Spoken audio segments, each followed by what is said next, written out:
This is today's The Hindu newspaper analysis session for UPSC Civil Services examination. Today we will discuss many four issues. The first issue is related to cyberchondria. Second issue is related to difference between president rule and national emergency. Third issue is related to statehood demand for Jammu and Kashmir. Fourth issue is related to defense and health budget 2026-27. So let's discuss all the issues in detail. In this session, we will discuss about cyberchondria, when curiosity triggers fear. What is cyberchondria? Cyberchondria is the excessive or repeated online searching for medical information that leads to an escalation of health anxiety rather than reassurance.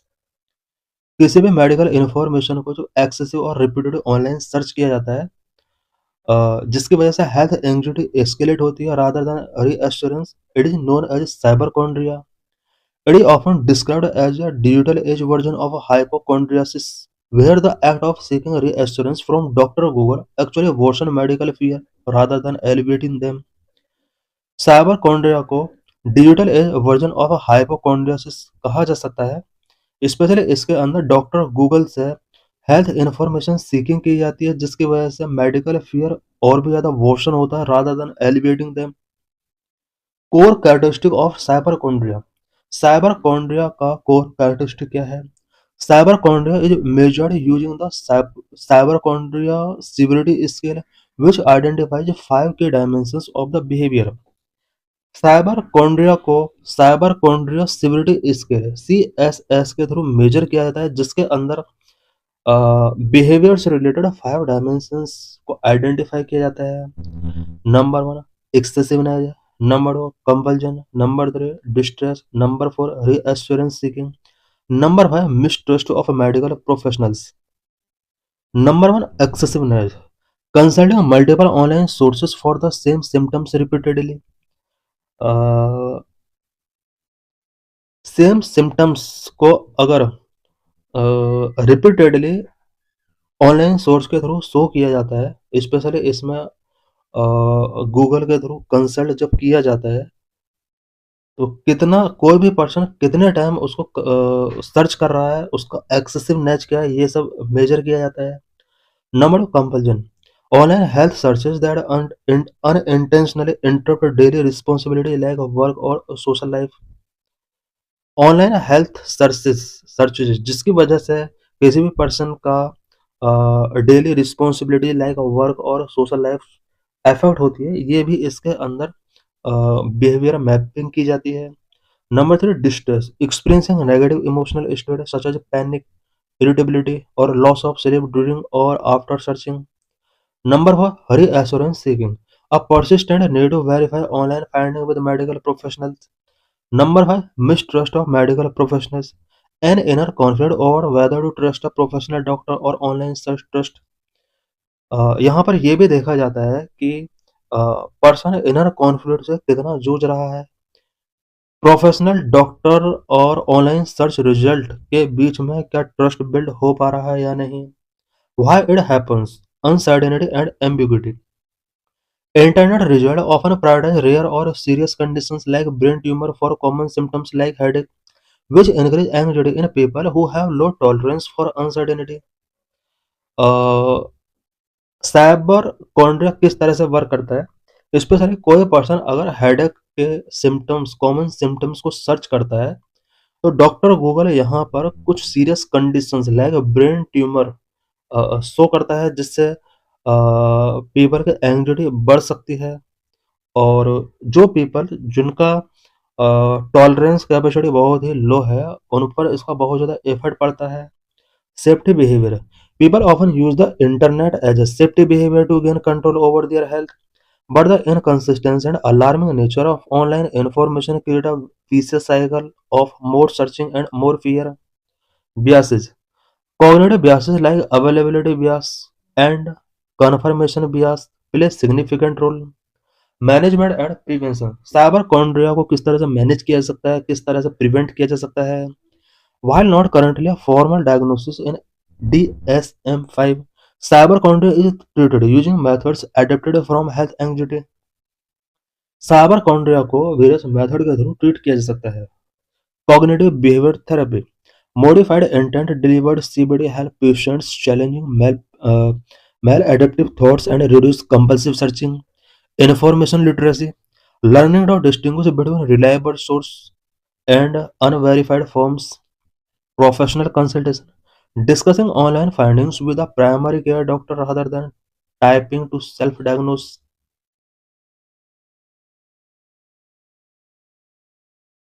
In this session, we will discuss about end of president rule in Manipur. We will also discuss the difference between national emergency and president rule. Lecture important for GS paper 2. Why in news? After a long period, Manipur president rule end on February 4, 2026. Now new chief minister is Khemchand. एक long period के बाद मणिपुर में president rule and हो गया है। मणिपुर में new chief minister बना दिए गए हैं। President rule was imposed in February 2025 due to ethnic conflict in the state between the valley-based Meitei community and the hill-based scheduled tribe Kuki-Zo communities. Manipur में फरवरी 2025 में प्रेसिडेंट रूल इम्पोज किया गया था because Manipur के टू इम्पोर्टेंट कम्युनिटीज मैते community and Kuki-Zo communities के between ethnic conflict start हुए थे। Why president rule was imposed? Violence between the Meitei and Kuki-Zo community ongoing since May 2023. Causes of conflict: Meitei people demanded for SC status, which the Kukis opposed, fearing loss of job opportunities and other affirmative actions given as for ST. Manipur में in conflict का जो main cause था वो Meitei community के people के ST status में demand थी और इनके इस डिमांड का कुकी कम्युनिटी के लोगों ने ओपोज किया बिकॉज इन्हें डर था कि इनकी जो जॉब अपॉर्चुनिटीज हैं जो इन्हें पहले से ही गिवन की गई हैं वो लॉस हो सकती हैं। साथ ही कुकी कम्युनिटीज को जो पहले से ही एसटी स्टेटस के अंडर फैसिलिटीज मिलती हैं इन्हें कहीं ना कहीं फियर था कि ये अपॉर्चुनिटीज भी इनकी रिड्यूस हो सकती हैं अगर मैतेई कम्युनिटी के पीपल को एसटी स्टेटस गिवन कर दिया जाएगा। A political crisis erupted in a state in February 2025 and president rule was imposed. What are constitutional provisions of emergency? Emergency से related constitutional provisions क्या क्या है? Because president rule भी एक emergency है, which is known as state emergency. Taken from the German Constitution. Emergency provisions taken from the German Constitution. Emergency provisions India में German constitution से taken किए गए हैं। Outlined in Part 18 of the Indian Constitution, protect India's sovereignty, unity and security. Indian constitution में part 18 के अंदर emergency provision किए गए हैं। इंडिया की सॉवरेनिटी, यूनिटी एंड सिक्योरिटी को प्रोटेक्ट करते हैं। They empower the central government to address extraordinary crisis by temporary assuming control to ensure stability and safeguard democratic framework. The Constitution provides for three types of emergencies. Indian constitution में emergency three type की होती है। Number one, national emergency under article 352। Number two, state emergency under article 356, popularly known as president rule constitutional emergency. Number three, financial emergency under article 360। About president rule और state emergency. President rule reflects its dual role as both a crisis management tool and a politically contentious measures. President rule के India में to role होते हैं। Mainly ये एक crisis management tool के तौर पर वर्क करता है एंड पॉलिटिकल कंटेंटियस मेजर के तौर पर भी वर्क करता है। Grounds for president rule. President rule के लिए क्या क्या ग्राउंड्स हो सकते हैं? इट मीन्स किसी भी स्टेट में प्रेसिडेंट रूल कब किस कंडीशन में इम्पोज किया जा सकता है। Number of failure of states constitutional machinery. Number of external aggression and internal disturbances. Next, if a state fail to comply with any union direction. Next, proclamation of president rule. Mainly यहाँ पर three ही ground होते हैं president rule impose करने के लिए। Number of failure of states constitutional machinery. When a state's constitutional machinery failed due to non-performance or malperformance, Article 356 empower the president to issue a proclamation.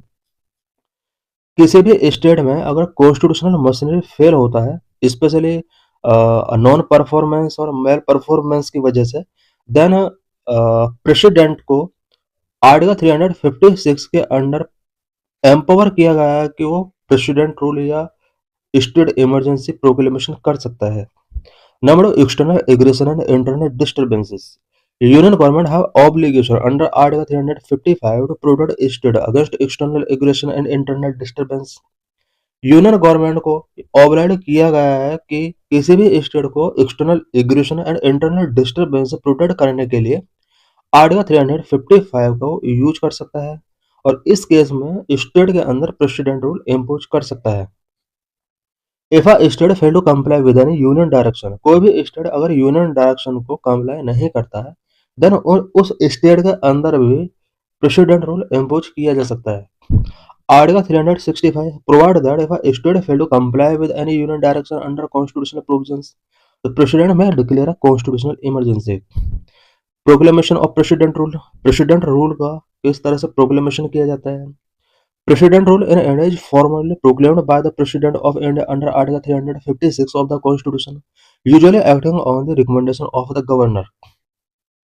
किसी भी state में president rule impose करने के लिए उस स्टेट के governor के द्वारा एक प्रेसिडेंट के लिए रिकमेंड करना होता है। रिकमेंड करने के बाद आर्टिकल 356 के अकॉर्डिंग उस स्टेट में प्रेसिडेंट रूल इम्पोज करने के लिए प्रेसिडेंट प्रोक्लेमेशन गिवन करता है। Need to passed by parliament. As per article 356 the proclamation must be laid before each house of parliament and must be approved by a simple majority in both houses, otherwise it ceases after 2 months. President ने अगर किसी state में president rule impose करने के लिए proclamation given किया है article 356 के अकॉर्डिंग, देन इस प्रोक्लेमेशन को पार्लियामेंट के बोथ हाउस में सिंपल मेजोरिटी से पास कराना होता है। अगर ये सिंपल मेजोरिटी पास नहीं होता है, देन प्रेसिडेंट रूल 2 महीने में ही सीज हो जाएगा। Effective for 6 month. Once approved, it remains effective for 6 months from the proclamation date, with a further 6-month extension requiring additional parliamentary approval. एक बार प्रेसिडेंट रूल अगर approve हो जाता है, then 6 month के लिए वैलिड होता है। नेक्स्ट 6 मंथ के लिए एक्सटेंशन के लिए यहाँ पर एडिशनल पार्लियामेंट्री अप्रूवल की नीड होती है। Renewable beyond 1 year is allowed only if two conditions are met. Number 1, an emergency has been declared in the country or any part of the state. Number 2, if the election commission certifies that president rule is necessary due to difficulties in conducting state elections. किसी भी country में president rule maximum 3 month के लिए 3 year के लिए हो सकता है, बट 1 ईयर से ज्यादा टाइम पीरियड के लिए अगर इसको एक्सटेंड करना है तो उसके लिए ओनली 2 कंडीशंस गिवन है। किसी भी स्टेट में या कंट्री में अगर नेशनल इमरजेंसी पहले से ही इम्पोज की गई है, देन प्रेसिडेंट रूल को किसी पर्टिकुलर स्टेट में 1 ईयर के बियॉन्ड एक्सटेंड किया जा सकता है। सेकंड कंडीशन, अगर इलेक्शन कमीशन ऑफ इंडिया को लगता है कि उस पर्टिकुलर स्टेट में स्टेट इलेक्शंस कंडक्ट कराना अभी डिफिकल्ट है और उसको लगता है कि अभी प्रेसिडेंट रूल को कंटिन्यू रखना होगा, देन इस केस में भी 1 ईयर के बियॉन्ड इसको एक्सटेंड किया जा सकता है। It means normally president rule जो होता है वो 1 ईयर टाइम पीरियड के लिए होता है। 1 ईयर से एक्सटेंड करने के लिए यहाँ पर 2 कंडीशंस गिवन है। मैक्सिमम 3 ईयर ही प्रेसिडेंट रूल इम्पोज किया जा सकता है कॉन्स्टिट्यूशन के अकॉर्डिंग। 3 ईयर से ज्यादा पीरियड के लिए इसको एक्सटेंड नहीं किया जा सकता किसी भी कंडीशन में। Maximum period of president rule can not be more than 3 years. Effect, president rule अगर इम्पोज कर दिया जाता है किसी स्टेट के अंदर, देन उस स्टेट के एग्जीक्यूटिव, जुडिशरी, लेजिस्लेचर पर इससे क्या इम्पैक्ट पड़ते हैं। Under president rule all executive functions of the state transfer to the centre and legislative functions to the parliament. President rule के ड्यूरिंग उस स्टेट के ऑल एग्जीक्यूटिव फंक्शंस पार्लियामेंट के लिए ट्रांसफर कर दी जाती हैं एंड स्पेशली सेंटर के पास ट्रांसफर कर दी जाती हैं और लेजिस्लेटिव पावर जितने भी होते हैं, लेजिस्लेटिव फंक्शंस जो होते हैं वो पार्लियामेंट के बिफोर सेंड कर दिए जाते हैं। High court power not affected. President rule के अंडर हाई कोर्ट के पावर पर कोई इफेक्ट नहीं पड़ता है। Under president rule the president acquire extraordinary power with the governor administering the state with assistance from the chief secretary और advisers appointed by the president. President rule के under direct president किसी state के अंदर act नहीं करता है। इसके behalf में गवर्नर वहां पर एक्ट करता है और गवर्नर के हेल्प के लिए चीफ सेक्रेटरी और अदर एडवाइजर जो कि प्रेसिडेंट के द्वारा अपॉइंट किए जाते हैं, ये सब गवर्नर की वहां पर हेल्प करते हैं। Additionally, Article 357 allow Parliament to confer legislative power on the President. It also gives the President power to sanction expenditure from the state's consolidated fund. Article 357 president को एम्पावर करता है कि स्टेट का जो कंसोलिडेटेड फंड है उससे expenditure के लिए सैंक्शंस गिवन करे। How is a constitutional emergency different from a national emergency? Constitutional emergency और प्रेसिडेंट रूल नेशनल इमरजेंसी से किस तरह डिफरेंट है? National emergency under Article 352. National emergency is proclaimed under Article 352. It has been invoked thrice, three times. India में national emergency अभी तक 3 time invoke की गई है। Number 1 during the 1962 India China war. Number 2 1971 armed conflict with Pakistan. Number 3 1975 on grounds of internet disturbance. Ground for national emergency. National emergency is proclaimed if any part of territory is threatened by the war, external aggression or armed rebellion. Country का कोई भी part अगर war, external aggression और armed rebellion से threat होता है then national emergency impose की जा सकती है। सेफ गार्ड और प्रिवेंट मिसयूज। नेशनल इमरजेंसी के ड्यूरिंग किसी टाइप का मिसयूज ना हो इसके लिए क्या क्या सेफ गार्ड गिवन किए गए हैं। The 44th Constitutional Amendment 1978 introduced multiple safeguards to prevent misuse. Key amendment number 1, specially यहाँ पर 44th Constitutional Amendment 1978 में जो किया गया वो इसलिए किया गया कि नेशनल इमरजेंसी के ड्यूरिंग किसी टाइप का मिसयूज पावर का ना किया जा सके। अब क्या क्या अमेंडमेंट किए गए थे इसमें, स्पेशली 5 अमेंडमेंट किए गए थे 1978 में। Number 1 replace internal disturbance with armed rebellion. पहले इंटरनल डिस्टर्बेंस के बेस पर नेशनल इमरजेंसी इम्पोज कर दी जाती थी, बट इसको अब रिप्लेस करके यहाँ पर आर्म्ड रेबेलियन ऐड किया गया। इट मीन्स अब इंटरनल डिस्टर्बेंस के बेस पर नेशनल इमरजेंसी इम्पोज नहीं की जा सकती। इंदिरा गांधी के टाइम में ये इंटरनल डिस्टर्बेंस के बेस पर नेशनल इमरजेंसी इम्पोज की गई थी।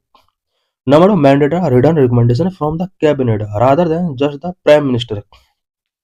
पहले ओनली प्राइम मिनिस्टर ही अपने पावर का यूज करके नेशनल इमरजेंसी इम्पोज कर सकता था, बट 44th कॉन्स्टिट्यूशनल अमेंडमेंट 1978 के अकॉर्डिंग अब ये मैंडेट कर दिया गया कि कैबिनेट से रिटर्न रिकमेंडेशन पहले गिवन करना होगा, उसके बाद ही नेशनल इमरजेंसी इम्पोज की जा सकती है। इट मीन्स पहले डायरेक्ट ओनली प्राइम मिनिस्टर ही प्रेसिडेंट को रिकमेंड करता था कि नेशनल इमरजेंसी इम्पोज कर दी जाए, बट अब ओनली प्रेसिडेंट ने कैबिनेट के द्वारा रिटर्न रिकमेंडेशन करना होगा, उसके बाद ही इम्पोज की जा सकती है। Number 3 shorten the parliamentary approval window from 2 month to 1 month. एक बार नेशनल इमरजेंसी अगर इम्पोज कर दी जाती है तो अब यहाँ पर कंपलसरी कर दिया गया 1 मंथ टाइम पीरियड के अंदर इसको पार्लियामेंट से अप्रूवल गिवन करना होगा। पहले ये 2 मंथ का टाइम पीरियड हुआ करता था।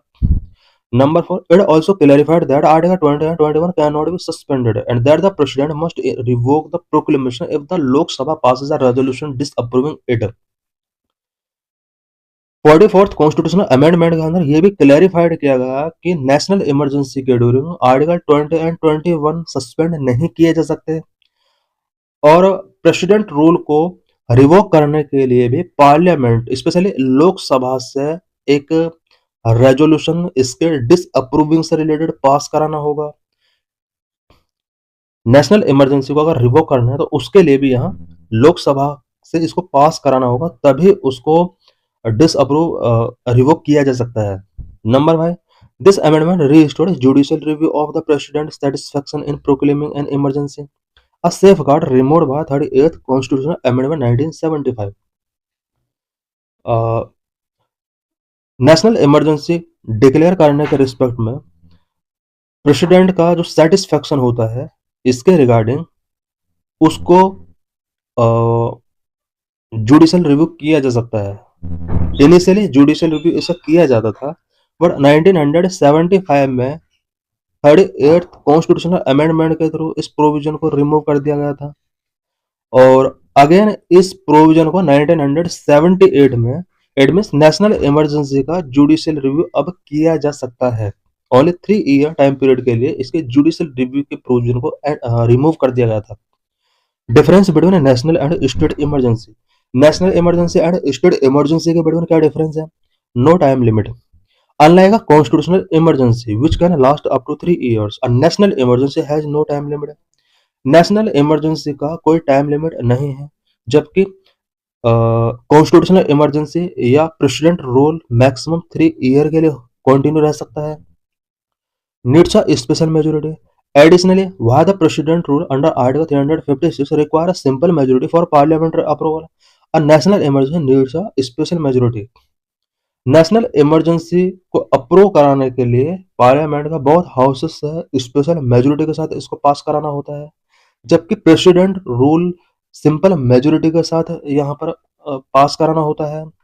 State executive and legislature continue function in national emergency where under president rule the state executive is dismissed and the legislature is suspended और डिसॉल्व्ड।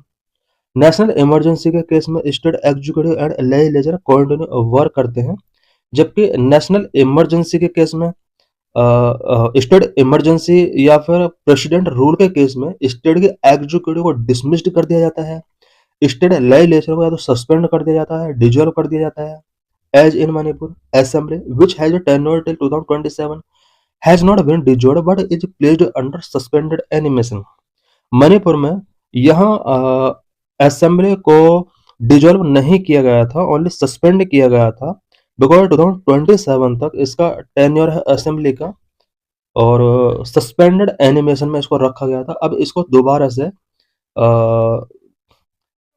रीस्टोर कर दिया गया है। This means that the assembly is temporarily paused allowing it revival if political stability is restored. Does president rule affect fundamental right? क्या president rule के during fundamental rights पर कुछ effort पड़ता है? No, President rule does not affect citizens' fundamental right. But in a national emergency, where under Article 358, freedoms under Article 19 become inoperative, and other fundamental rights except Article 20 and 21 may be suspended by President. National emergency के case में, especially under Article 358 के according, constitution के article 19 में जो भी fundamental right given है ये inoperative हो जाते हैं। आर्टिकल 20 एंड 21 को अगर लेफ्ट कर दिया जाए, बाकी सभी फंडामेंटल राइट को प्रेसिडेंट सस्पेंड कर सकता है। आर्टिकल 20 एंड 21 को कभी भी सस्पेंड नहीं किया जा सकता। How many times president rule has been imposed in India? India में प्रेसिडेंट रूल कितने टाइम इम्पोज किया गया है? 134 times across 29 state and UTs. President rule has been imposed nearly 134 times across 29 state and UTs since the Constitution took effect in 1950. जब से constitution start हुआ है तब से लेकर अब तक इंडिया में 134 टाइम्स 29 स्टेट एंड यूटीज के अंदर इम्पोज किया जा चुका है। Punjab first application of article 356 occurred in June 1951 in Punjab. पहली बार प्रेसिडेंट रूल पंजाब में 1951 में इम्पोज किया गया। इट मीन्स 350 से आर्टिकल का पहली बार यूज 1951 में किया गया। Manipur and UP have most frequent imposition of president rule at 10 each, driven by chronic political instability. With Manipur's latest imposition was its total to 11. Manipur and UP ऐसे दो स्टेट रहे हैं जहां पर most frequent president rule impose किया गया है।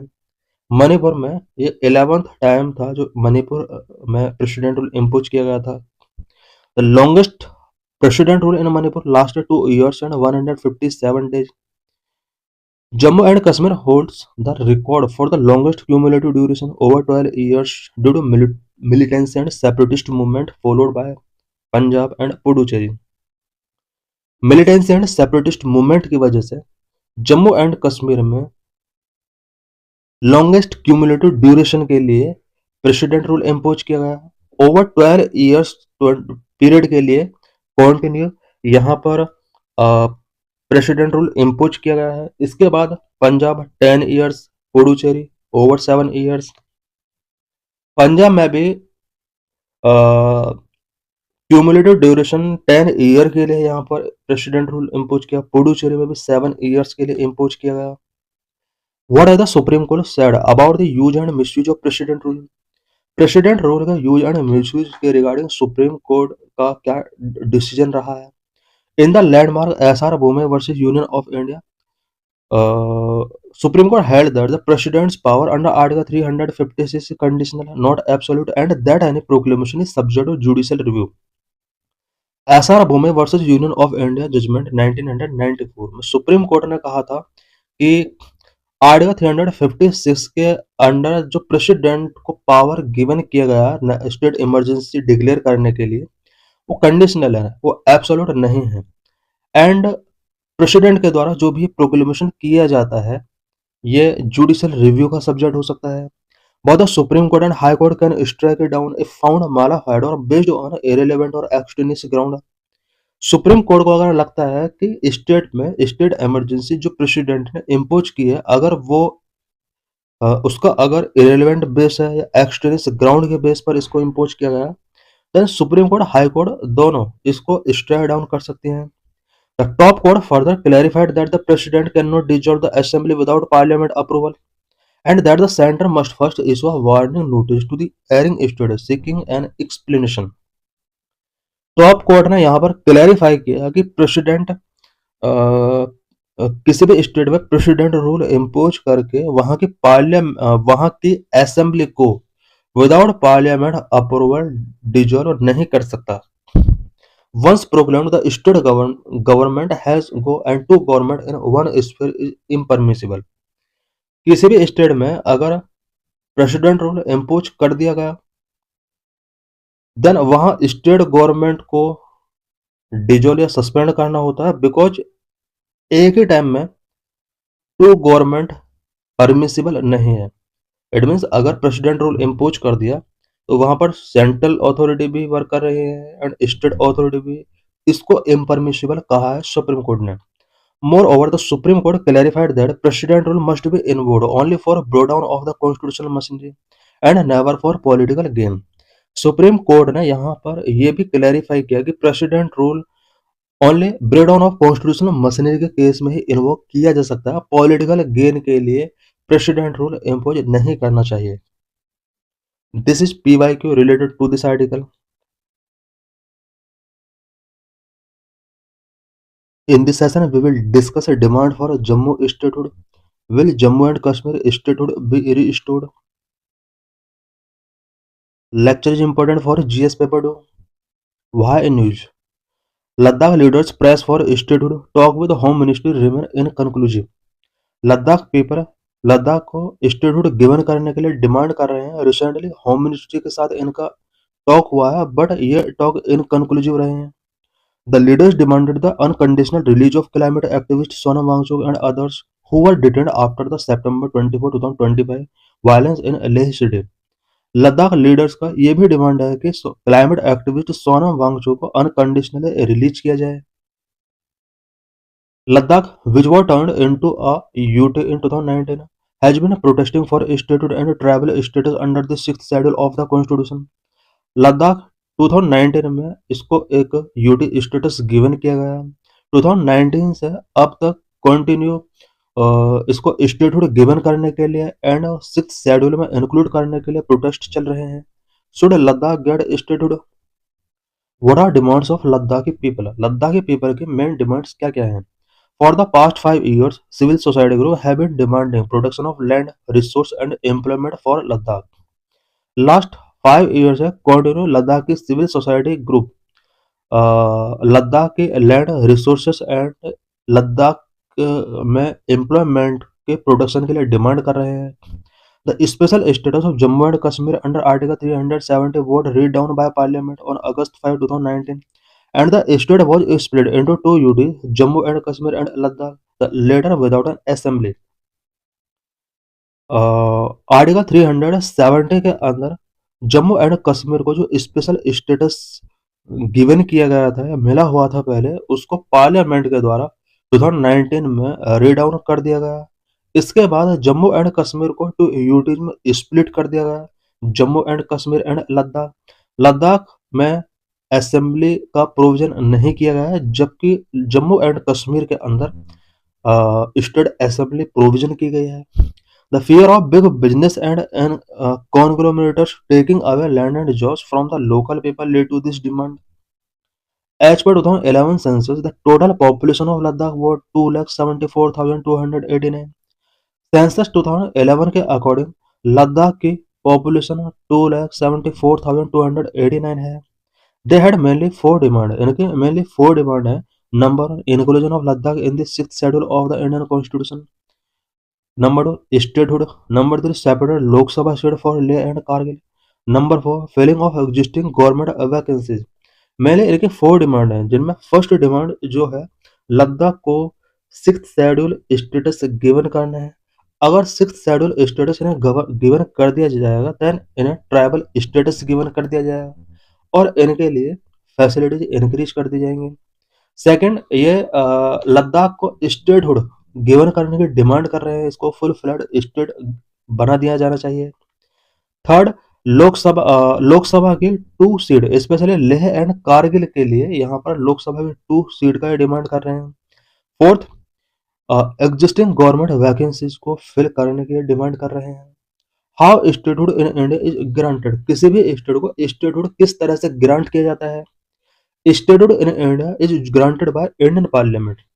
Statehood grant करने का जो मेन एक्ट है, पार्लियामेंट का है। Under the provision of act 2, article 2 and article 3 of constitution, parliament has the sole authority to create a new state, admit a new state or form new state by altering the boundaries, names or areas of existing state. Article 2 and 3 के under parliament को empower किया गया है कि किसी भी state को अगर क्रिएट करना है, न्यू स्टेट अगर क्रिएट करना है, न्यू स्टेट एडमिट करना है, एग्जिस्टिंग स्टेट के बाउंड्री, नेम और एरिया को अल्टर करके न्यू स्टेट फॉर्म करना है, देन ये पार्लियामेंट को अथॉरिटी गिवन की गई है। A bill is introduced in either house of parliament requiring prior presidential recommendation and a simple majority vote for passage. किसी भी न्यू स्टेट को बनाने के लिए, किसी न्यू स्टेट को एडमिट करने के लिए, स्टेट को अल्टर करने के लिए पार्लियामेंट के किसी भी हाउस में एक बिल इंट्रोड्यूस करना नेसेसरी है और इसके लिए प्रेसिडेंट का प्रायर परमिशन टेकिंग करना होगा। इसके बाद सिंपल मेजोरिटी से वोट कराना होता है। इट मीन्स यहाँ सिंपल मेजोरिटी का प्रोविजन किया गया है किसी भी न्यू स्टेट को बनाने के लिए, एडमिट करने के लिए या स्टेट को अल्टर करने के लिए। Constitutional framework, article 2 grant parliament the power to admit into union और establish new state. New state को एस्टेब्लिश करना है या किसी अदर स्टेट को एडमिट करना है, आर्टिकल 2 के अकॉर्डिंग पार्लियामेंट को पावर ग्रांट की गई है। Article 3 authorise parliament to form a new state by separating territory from any state, uniting two और मोर स्टेट और अल्टरिंग द बाउंड्रीज और name of existing state. Article 3 के अंदर पार्लियामेंट को ऑथराइज किया गया है कि किसी एग्जिस्टिंग स्टेट को अल्टर करके न्यू स्टेट फॉर्म करना है या फिर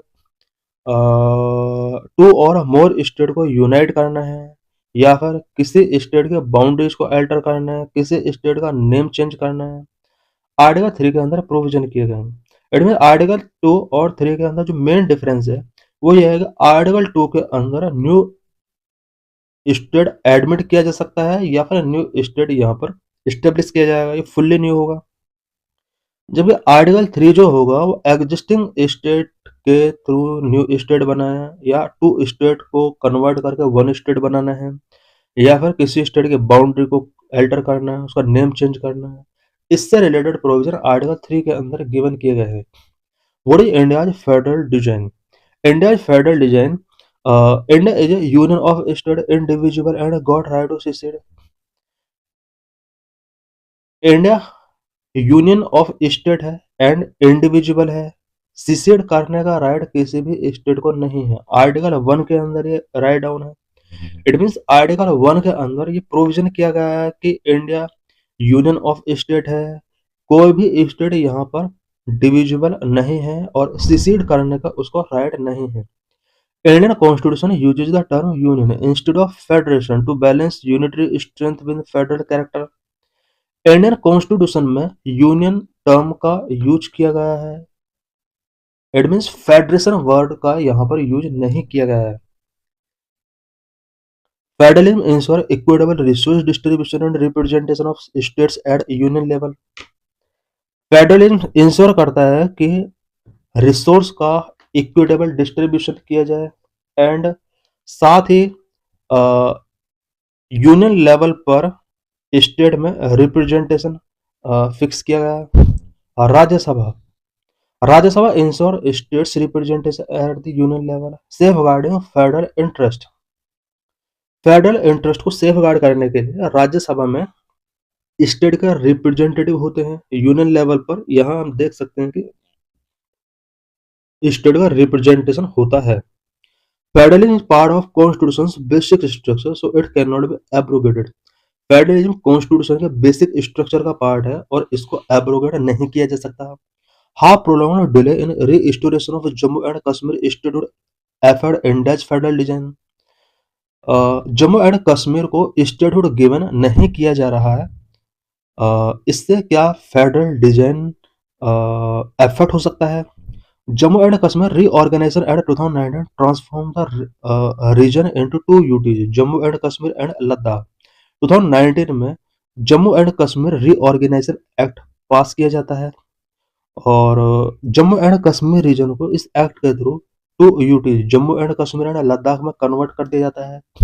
Although the constitutional validity of this act was upheld by Supreme Court in 2023, it mandated restoration of Jammu and Kashmir statehood. 2023 में सुप्रीम कोर्ट ने भी Jammu and Kashmir reorganisation act 2019 की कॉन्स्टिट्यूशनल वैलिडिटी को upheld किया, बट यहाँ पर मैंडेट किया गया कि जम्मू एंड कश्मीर को स्टेटहुड रीस्टोर किया जाए। Opponent argue that prolonged delay in restoration of Jammu and Kashmir statehood by extending union dominance through the LG undermine federalism, which limiting the power of elected representatives.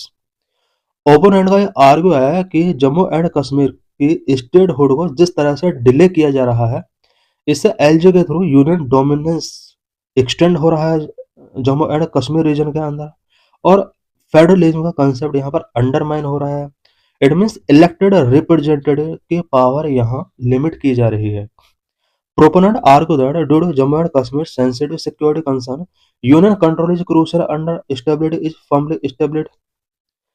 Proponent का ये argue रहा है कि Jammu and Kashmir में कुछ sensitive security concern है और union control वहां पर बहुत ही इम्पोर्टेंट है जब तक कि वहां पर स्टेबिलिटी इंश्योर नहीं हो जाती है। Importance of restoring statehood. Jammu and Kashmir में स्टेटहुड रीस्टोर करने का क्या इंपॉर्टेंस होगा। Number 1, restoring statehood Jammu and Kashmir reaffirm India's commitment to federal integrity by promoting shared governance between union and state. Number 2, it empowers the elected assembly and enhances democratic right through better representation and accountability. Process for restoring statehood. Statehood restore करने के लिए क्या process होगा। Require repealing the Jammu and Kashmir reorganisation act 2019। Jammu and Kashmir को अगर statehood हमें restore करना है तो इसके लिए पहले Jammu and Kashmir reorganisation act 2019 को रिपील करना होगा। Restoring statehood to Jammu and Kashmir would require repealing the Jammu and Kashmir Reorganization Act and introducing a new bill in Parliament. Parliament में न्यू बिल इंट्रोड्यूस करना होगा। Under article 3, Parliament can form a new state from existing territories with the President recommendation, who act on the advice of the Council of Ministers. इसके लिए article 3 का use करना होगा। It means अगर हमें Jammu and Kashmir को स्टेटहुड गिवन करना है देन कॉन्स्टिट्यूशन का आर्टिकल 3 हमें यूज करना होगा। इट मीन्स पार्लियामेंट को अगर न्यू स्टेट बनाना है फ्रॉम एग्जिस्टिंग टेरिटरीज, इसके लिए हमें आर्टिकल 3 का यूज करना होगा और प्रेसिडेंट की यहाँ पर प्रायर रिकमेंडेशन की नीड होगी। प्रेसिडेंट काउंसिल ऑफ मिनिस्टर्स के एडवाइस के बेस पर वर्क करता है। इट मीन्स यूनियन गवर्नमेंट के एडवाइस बेस पर वो वर्क करता है। Examples of granting statehood to UTs in India. India में पहले भी वेरियस यूटीज को स्टेटहुड गिवन किया गया है आर्टिकल 3 के अकॉर्डिंग।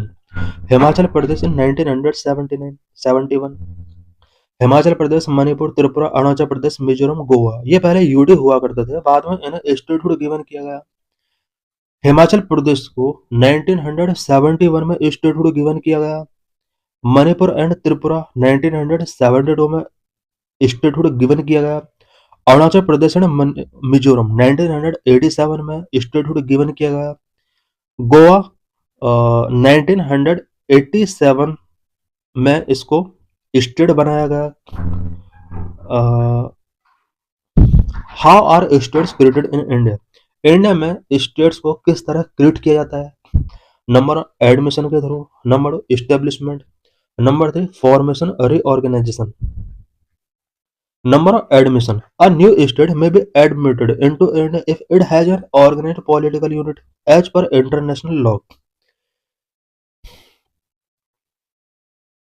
कोई भी यूनिट जिसका पहले से ही एक ऑर्गेनाइज्ड पॉलिटिकल यूनिट है, उसको इंडिया में न्यू स्टेट के तौर पर एडमिट किया जा सकता है, और इसके लिए आर्टिकल 2 का यूज हमें करना होगा। इंटरनेशनल लॉ के अकॉर्डिंग ही इस तरह के न्यू स्टेट को एडमिट किया जा सकता है। For example, Jammu and Kashmir accession via the instrument of accession in 1947। Jammu and Kashmir का इंस्ट्रूमेंट एक्सेशन के थ्रू जो एडमिट किया गया था इंडिया में, ये आर्टिकल 2 के अकॉर्डिंग ही किया गया है। इंटरनेशनल लॉ यहाँ पर फॉलो किए जाने चाहिए। Number establishment. A territory can be established as a state acquired under international law. किसी भी टेरिटरी को इस्टेब्लिश किया जा सकता है इंटरनेशनल लॉ के अकॉर्डिंग, और स्टेट उसको एक्वायर कर सकता है। अगर स्टेट ने किसी टेरिटरी को एक्वायर किया है, देन यहाँ पर उसको इस्टेब्लिशमेंट के अंडर काउंट किया जाता है। For example, Goa and Sikkim. Number 3 formation reorganisation. Under article 3 of the constitution existing state can be reorganise. Constitution का आर्टिकल 3 के अंडर एग्जिस्टिंग स्टेट को रीऑर्गेनाइज किया जा सकता है।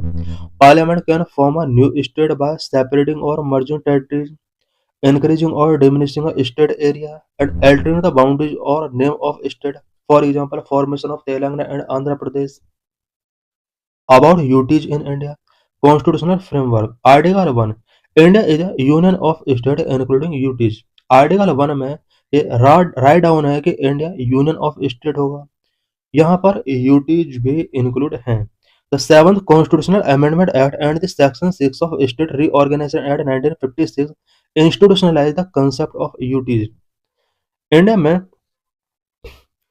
सेवंथ कॉन्स्टिट्यूशनल अमेंडमेंट एक्ट के according and state reorganisation act 1956 के section 6 के अकॉर्डिंग यूटी के कंसेप्ट को इंस्टीट्यूशनलाइज किया गया है। इट मीन्स यूटी से रिलेटेड कॉन्स्टिट्यूशनल प्रोविजन किए गए हैं। Union can diminish a state area and converting it into UT is not mentioned in the Constitution of India. Union किसी भी स्टेट के एरिया को डिमिनिश करके, कन्वर्ट करके यूटी में इसको चेंज नहीं कर सकते। यूटी में इसको चेंज करने से रिलेटेड कॉन्स्टिट्यूशन में कोई प्रोविजन नहीं किया गया है। इट मीन्स किसी भी स्टेट को डिमिनिश करके यूटी में कन्वर्ट करना, ये कॉन्स्टिट्यूशन में किसी टाइप का प्रोविजन नहीं किया गया है। जिस तरह से जम्मू एंड कश्मीर को टू यूटीज में कन्वर्ट किया गया है, इससे रिलेटेड प्रोविजन कॉन्स्टिट्यूशन में नहीं है। Why UT are provision? India में यूटी को क्यों प्रोविजन किया गया है? Political and administrative, direct governance in sensitive region. कुछ sensitive region such as Delhi and Chandigarh, यहाँ पर डायरेक्ट गवर्नेंस को इंश्योर करने के लिए इन्हें यूटी में कन्वर्ट किया जाता है। Cultural preservation of unique cultural identity, for example Puducherry. Unique cultural identities को प्रिजर्व करने के लिए भी यूटी का प्रोविजन किया गया। For example Puducherry. पुडुचेरी को यूटी बनाने का मेन ऑब्जेक्टिव यही था कि यहाँ की यूनिक कल्चरल आइडेंटिटीज को प्रिजर्व किया जाए। Strategic security in strategy location such as Andaman and Nicobar, Lakshadweep. कुछ ऐसे एरियाज हैं जो कि स्ट्रेटेजिक लोकेशन है जिनका, सच है अंडमान एंड निकोबार एंड लक्षद्वीप। यही वजह है कि इन्हें यूटी स्टेटस गिवन किया गया है। डेवलपमेंटल इश्यूज भी हो सकते हैं। Focused growth in backward tribal areas before stated, for example Mizoram and Tripura. This is PYQ related to this article. In this session, we will discuss defense and health budget 2026-27. Why in news? In the Union Budget 2026-27, the Indian government significantly increased budget for both the health and defense sector to support modernization and national development. Modernisation and national development को support करने के लिए union budget 2026-27 में health and defence sector के लिए budget को increase किया गया है। Defence budget 2026-27, Defense Ministry received its highest ever allocation of rupees 7.85 lakh crore, representing a 15.19% increase over the previous year's budget estimate. Defence ministry को इस बार अब तक का हाईएस्ट बजट एलोकेट किया गया है। It means rupees 7.85 lakh crore rupees का budget इसके लिए एलोकेट किया गया है। प्रीवियस ईयर के कंपेयर में 15.19% इंक्रीज है। This allocation account for approximately 14.67% of the total central government expenditure. Total central government expenditure का ये 14.67% है। Modernisation and capital outlay to acquire next generation fighter aircraft, naval vessels and advanced drones over rupees 2.19 lakh crore was earmarked for capital expenditure, a 21.84% rise. Next generation fighter aircraft, Naval vessels and advanced drone को acquire करने के लिए एक massive budget यहाँ पर set किया गया है। इट मीन्स लास्ट ईयर के कंपेयर में कैपिटल एक्सपेंडिचर 21.8% ज़्यादा है। 2.19 लाख करोड़ इसके लिए अप्रूव किया गया है। डोमेस्टिक प्रोक्योरमेंट टू प्रमोट आत्मनिर्भर, rupees 1.39 lakh crore is reserve for procurement from domestic defence industries. Domestic defence industry से प्रोक्योर करने के लिए एंड आत्मनिर्भरता को प्रमोट करने के लिए rupees 1.39 lakh crore rupees provision किए गए हैं। Research and development, the defence research and development organisation budget increase to rupees 29,100 crore with rupees 17,250 crore dedicated specially to capital research and project. Defence research and development के लिए भी यहाँ पर एक मैसिव बजट प्रोविजन किया गया है। Veteran welfare, the ex serviceman contributory health scheme received rupees 12,100 crore, a massive 45.49% increase. Defense pension were allocated rupees 1.71 lakh crore. Ex serviceman को कंट्रीब्यूट करने के लिए specially ex serviceman contribute health scheme भी यहाँ पर लॉन्च की गई है। इसके लिए 12,100 करोड़ रुपीज का बजट सेट किया गया है। एंड लास्ट ईयर का कंपेयर में 45.49% इसमें इंक्रीज हुआ है। डिफेंस पेंशन के लिए 1.71 लाख रुपीज का एलोकेशन किया गया है। हेल्थ बजट 2026-27, हेल्थ बजट का क्या स्टेटस है? The Ministry of Health and Family Welfare was allocated rupees 1,06,530.72 crore, reflecting an increase of approximately 10% over the revised estimate of previous fiscal year. Health ministry के लिए 1,06,530.42 crore rupees यहाँ पर allocate किए गए हैं और लास्ट फिस्कल ईयर के compare में 10% ये इंक्रीज हुआ है। Infrastructure and emergency care, the budget propose establishing emergency and trauma care centres in every district hospital across the country. Country के एवरी डिस्ट्रिक्ट हॉस्पिटल में emergency and trauma care centres establish करने के लिए इस budget में propose किया गया है। Mental health, new initiative include the establishment of a NIMHANS in north India and the upgradation of premier mental health institutions in Ranchi and Tezpur. इस बजट में कुछ न्यू इनिशिएटिव मेंटल हेल्थ के रिगार्डिंग टेकिंग किए गए हैं। नॉर्थ इंडिया में एक NIMHANS establish करने के लिए यहाँ पर प्रोविजन किया गया है। साथ ही mental health institutions specially Ranchi and Tezpur में जो अवेलेबल हैं उन्हें अपग्रेड करने का यहाँ पर proposal given किया गया है। AYUSH and traditional medicine, there is a renewed focus on the Ministry of Ayush, including the creation of 3 New All India Institute of Ayurveda and development of a Biopharma Shakti, a strategy for advanced healthcare technology. Ministry of Ayush पर भी बहुत ज़्यादा इस budget में focus किया गया है और all 3 knew all India institute of Ayurveda establish करने का यहाँ पर इस बजट में प्रोविज़न किया गया है। Medical tourism, the government plan to support study in setting up 5 regional medical hub to promote medical value tourism. India में मेडिकल वैल्यू टूरिज्म को एनहांस करने के लिए 5 रीजनल मेडिकल हब बनाने का भी यहाँ पर प्रॉमिस किया गया है। So thanks for watching this video.